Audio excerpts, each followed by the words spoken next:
Gempa bermagnitudo 6,4 mengguncang kawasan Kabupaten Garut, Jawa Barat. Berdasarkan rilis dari BMKG, gempa terjadi pada pukul 16.49 menit waktu Indonesia Barat dengan titik gempa 46 km barat daya Kabupaten Garut dengan kedalaman 106 km. Guncangan gempa juga dirasakan di beberapa wilayah selain wilayah Garut yang memang menjadi titik pusatnya. Gempa juga dirasakan hingga ke lokasi-lokasi berdekatan dengan Garut seperti Ciamis, Tasik, bahkan hingga ke Jakarta.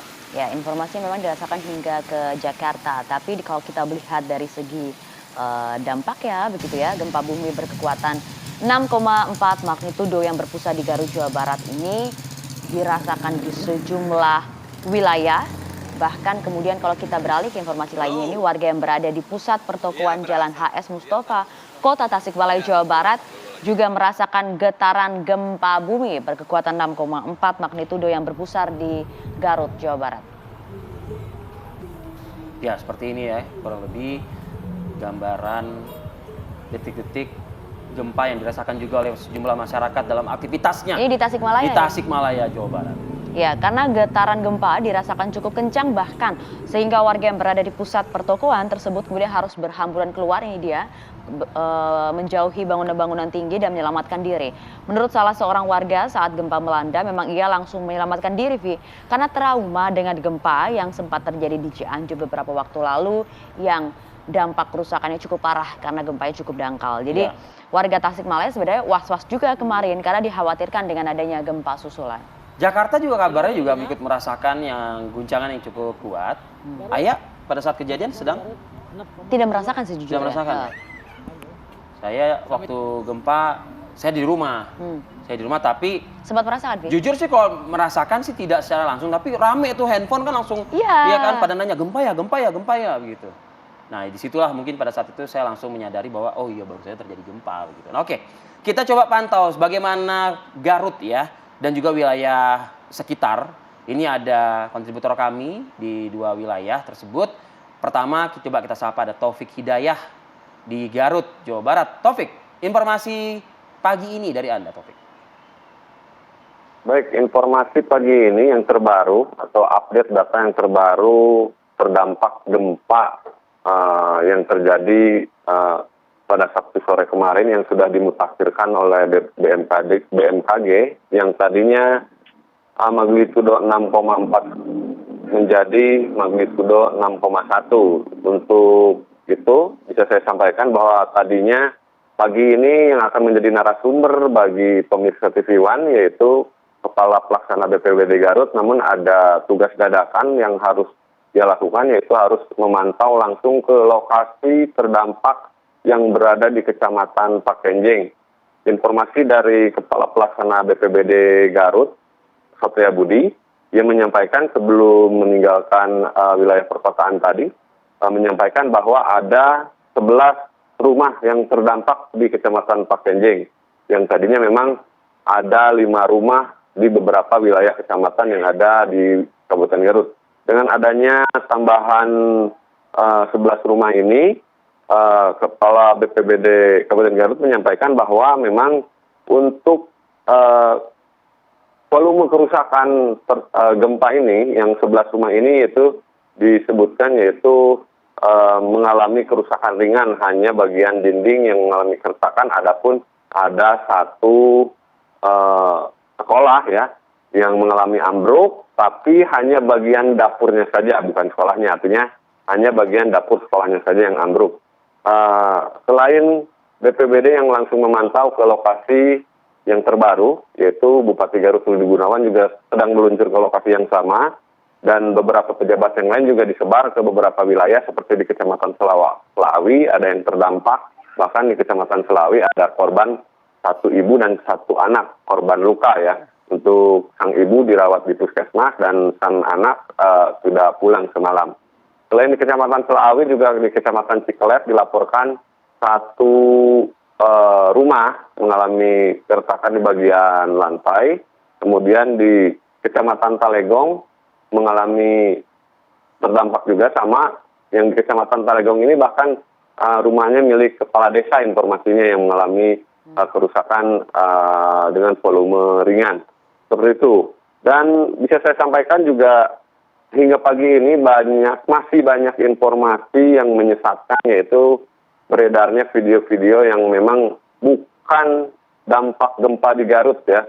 Seperti video-video jalan yang terbelah, kemudian rumah-rumah warga yang hancur, yang miring, itu bukan dampak gempa dari Garut yang terjadi Sabtu sore kemarin. Itu merupakan dampak gempa yang terjadi, informasinya setelah diverifikasi itu dampak gempa Cianjur kemarin, bukan dampak gempa di Garut, seperti itu. Oke, Taufik, mungkin perlu ditekankan juga bahwa dari gempa bermagnitudo 6,4 di wilayah Garut ini ada korban jiwa meninggal dunia tidak?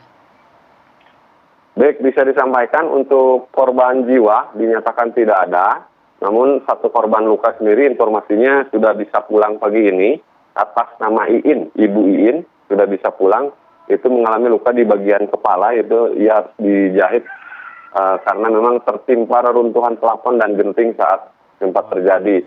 Karena memang saat gempa terjadi kemarin bisa saya gambarkan ulang, kondisi kawasan Garut itu diguyur hujan lebat sehingga masyarakat berada di dalam ruangan, mayoritas berada di dalam ruangan karena memang posisinya sedang hujan lebat. Kemudian gempa dan mereka berhamburan keluar rumah hingga harus rela kehujanan atau basah-basahan seperti itu. Ya, Taufik, saya ingin mengkonfirmasi berita yang tadi Anda mengatakan menyesatkan begitu. Jadi harapannya masyarakat tidak menyebarluaskan gitu ya, memilah-milah atau mungkin bertanya kepada pihak-pihak yang memang berkompeten untuk menjawab hal itu begitu. Jadi ada tampilan jalanan yang retak dan hancur begitu ya, beredar kemarin di medsos. Ini sekali lagi dikualifikasi itu hoax ya, Taufik? Ya, betul sekali. BPBD Kabupaten Garut juga sudah membuka layanan pengaduan di Pusdalop BPBD Garut untuk memverifikasi dokumentasi atau video-video yang menyebar. Masyarakat bisa langsung menghubungi aduan tersebut bahwa memang karena banyaknya video atau informasi yang menyesatkan sehingga BPBD terutama di Forkopimda ya, pihak kepolisian dan TNI telah mengisyaratkan atau memberi himbauan agar masyarakat tidak latah setelah menerima informasi atau video, tidak latah meneruskan ke informasi atau ke teman-teman yang lainnya sebelum dilakukan validasi atau kebenaran hal tersebut. Seperti yang Anda katakan tadi terkait jalan yang terbelah, yang retak, kemudian masih banyak lagi video-video yang memang membuat masyarakat khawatir pasca gempa di Garut. Validasinya itu banyak yang tidak benar atau hoax. Yang di Garut, untuk gempa yang di Garut, relatif kerusakan mayoritas ringan, dan untuk kerusakan berat belum dilaporkan, dan untuk korban jiwa tidak ada, hanya ada satu korban luka ringan untuk anak, Taufik, dan satu korban luka di orang tua, seperti itu. Taufik, melansir ke laman medsos BMKG, pada pukul 5 pagi ini kabarnya ada gempa susulan ya Taufik ya. Kekuatannya cukup signifikan ya, 4,2 dengan kedalaman 10 kilo. Apakah ada informasi mengenai hal ini dan adakah dampaknya? Merasakan juga tidak? Betul sekali, tadi informasi terbaru ada gempa susulan, akan tetapi titiknya berada di wilayah Tasikmalaya. Untuk gempa susulan tersebut tidak membuat masyarakat terlalu tegang atau panik seperti gempa sebelumnya yang memang magnitudonya lebih tinggi. Akan tetapi untuk tadi sekitar pagi atau subuh memang informasinya ada gempa susulan, akan tetapi pusatnya di wilayah Tasikmalaya, bukan di Garut, seperti itu. Oke. Oke, baik kalau tadi disampaikan gempa susulan pagi hari ini titik gempanya berada di wilayah Tasikmalaya. Terima kasih banyak Taufik Hidayah telah melaporkan langsung dari Garut. Kita akan langsung pantau nanti usai jeda pemirsa bagaimana kondisi pagi hari ini di Tasikmalaya yang tadi disampaikan paling tidak ada gempa yang terjadi di wilayah Tasikmalaya dengan magnitudo sekitar 4,5 Atau juga imbas dari gempa ya. kemarin yang cukup dirasakan juga di Tasikmalaya. Oke, kita akan bahas usai jeda saat lagi.